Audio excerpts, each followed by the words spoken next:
She said it on their wedding day. Not at the altar. Not in whispered confession before the vows.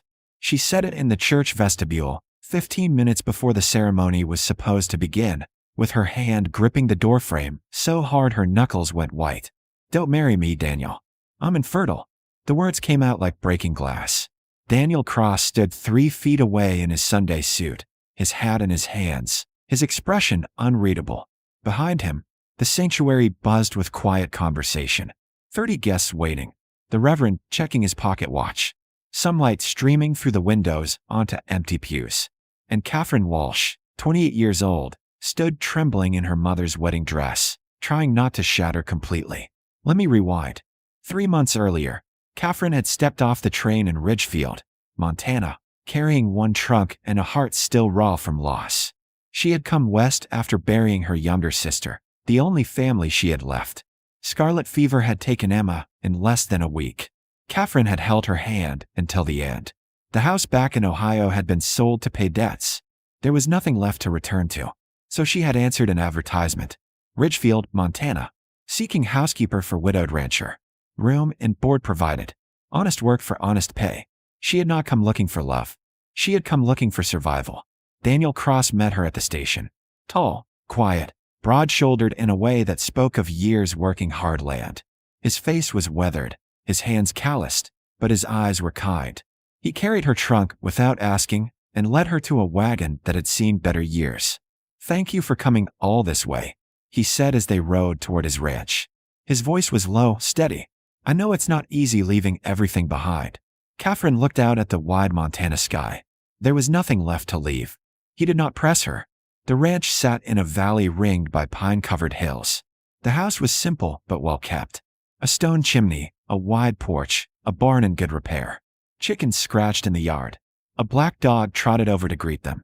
"That's Smoke," Daniel said. "He'll follow you everywhere." Inside, the house was clean but sparse. A man's home. Functional. Lowly. "I'll show you your room," he said. It was small but had a window overlooking the hills. A quilt lay folded on the bed. Wildflowers sat in a jar on the sill. "I wasn't sure what you'd like," Daniel admitted. "My wife used to pick those flowers every spring." Catherine turned. "I'm sorry for your loss." 3 years now, he said quietly. Childbirth. The baby didn't make it either. The pain in his voice was old but still present. "I'm sorry," she said again. He nodded once and left her to settle in. The days fell into rhythm. Catherine cooked, cleaned, mended. Daniel worked the land, tended cattle, repaired fences.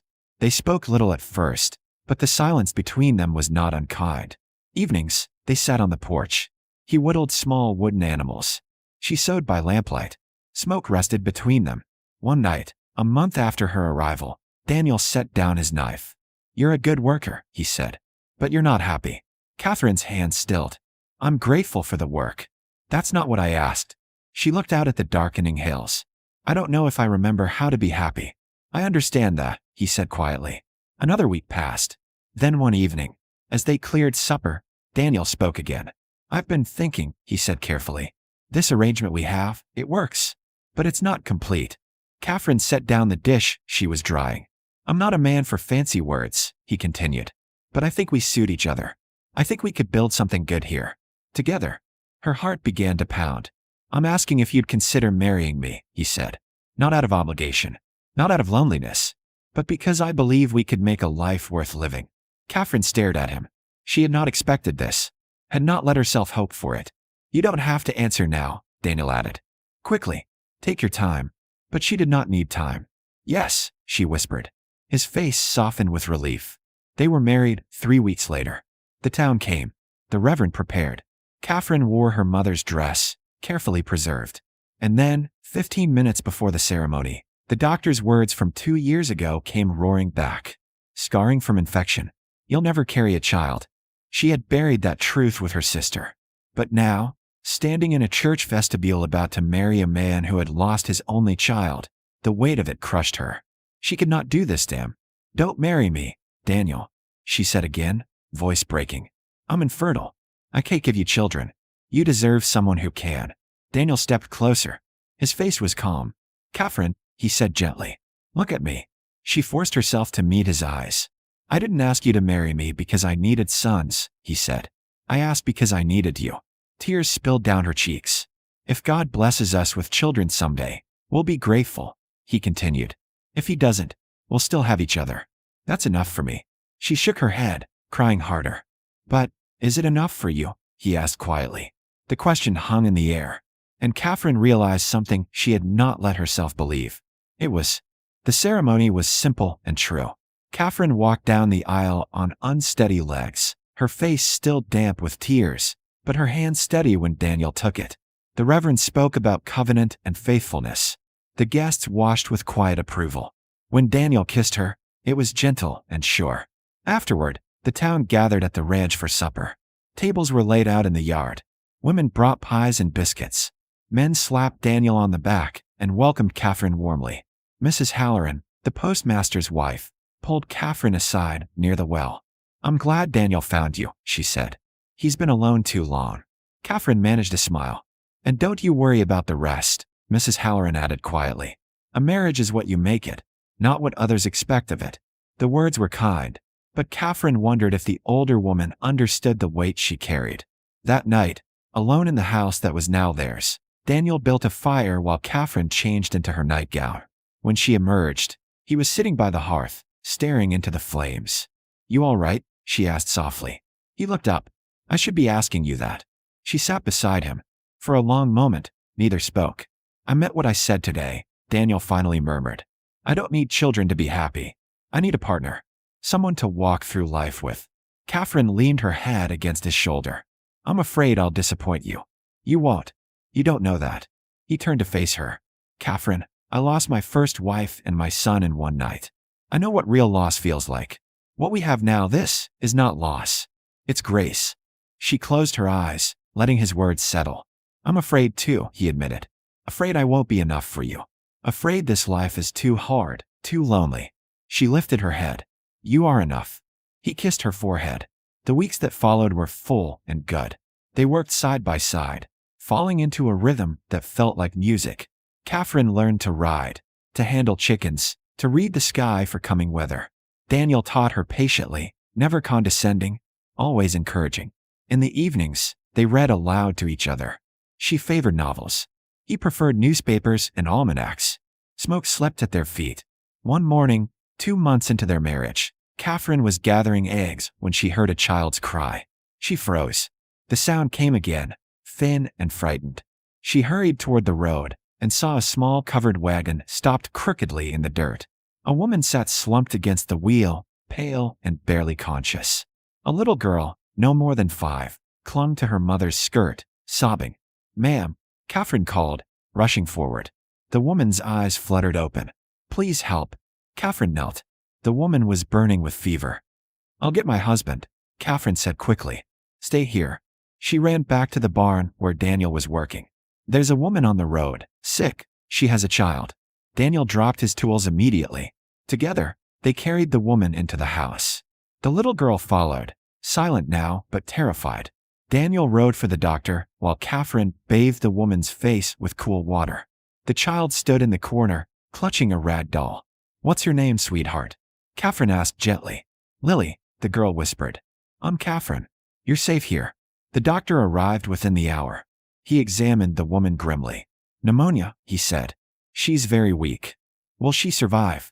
Catherine asked. Hard to say. For 3 days, Catherine tended the woman, whose name was Margaret, while Daniel cared for Lily. He carved her a small wooden horse. He let her follow him to the barn. He spoke to her softly, the way he might have spoken to his own child. Catherine watched him with Lily and felt something crack open inside her chest. On the 4th morning, Margaret's fever broke. She woke slowly, disoriented. When she saw Catherine, tears filled her eyes. You saved me, she whispered. You're safe now, Catherine replied. Margaret explained haltingly. Her husband had died in a mining accident. She was trying to reach her sister in Oregon. She had no money, no supplies left. Stay here until you're strong, Daniel said when he joined them. We'll help you get to Oregon when you're ready. Margaret began to cry.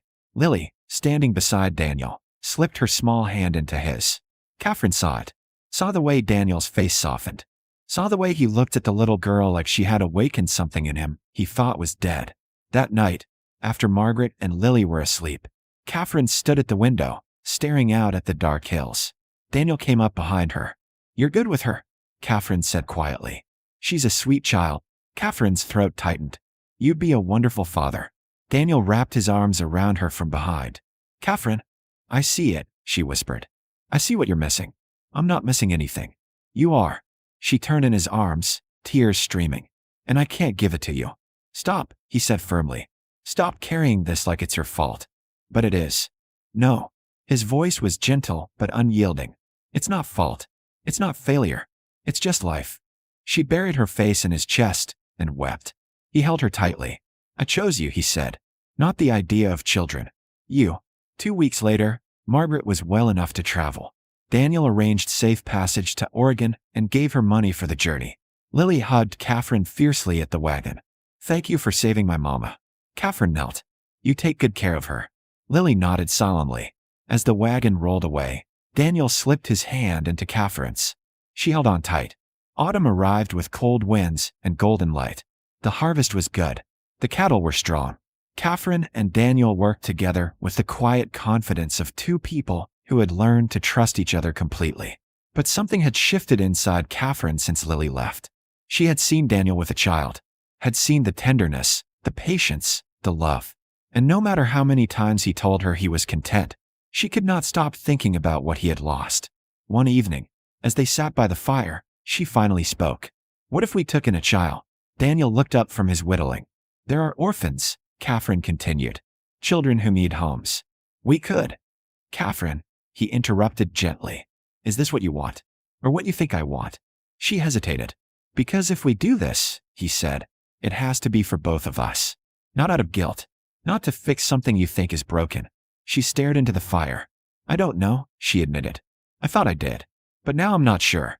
Daniel set down his knife. "Then we wait," he said simply. "We wait until you're sure." The winter was long and hard. Snow buried the valley. They spent weeks mostly indoors, reading, cooking, talking. Daniel taught her to play chess. She taught him old hymns her mother used to sing. In the quiet, Catherine began to understand something. She had spent so much time grieving what she could not give Daniel that she had forgotten to see what they already had.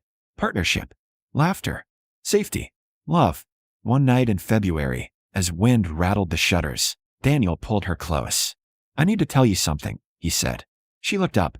"When I asked you to marry me," he continued, "I wasn't looking for someone to replace what I lost. I was looking for someone to build something new with."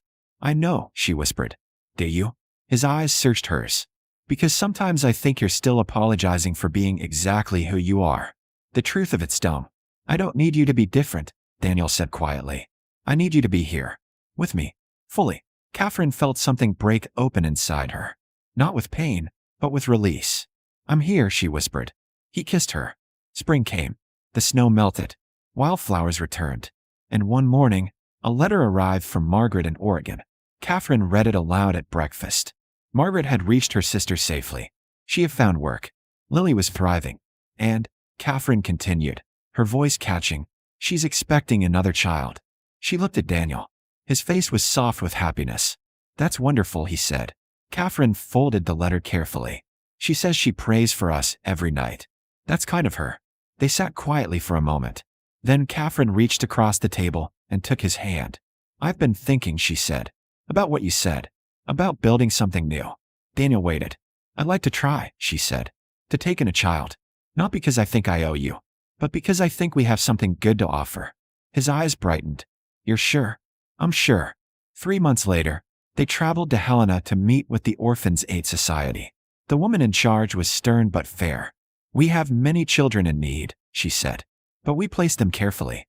What kind of child are you hoping for?" Catherine and Daniel looked at each other. "One who needs a home," Daniel said simply.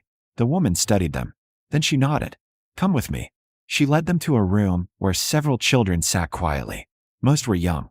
A few were older, harder to place. In the corner sat a boy, perhaps 8, with dark hair and weary eyes. "That's Joseph," the woman said. "He's been here 2 years. Hasn't spoken since his parents died." Catherine's heart clenched. Daniel crossed the room slowly and knelt in front of the boy. "Hello, Joseph," he said quietly. "My name's Daniel." The boy stared at him. "I have a ranch," Daniel continued. "Lots of space. A good dog. A wife who makes the best biscuits in Montana. Catherine smiled despite her tears. We'd like you to come home with us, Daniel said. If you're willing. Joseph said nothing, but slowly, carefully, he reached out and touched Daniel's hand. That was enough. They brought Joseph home in late summer. He was silent for weeks, watchful and uncertain. But gradually, he began to soften. Smoke won him over first, then the horses, then Catherine's cooking.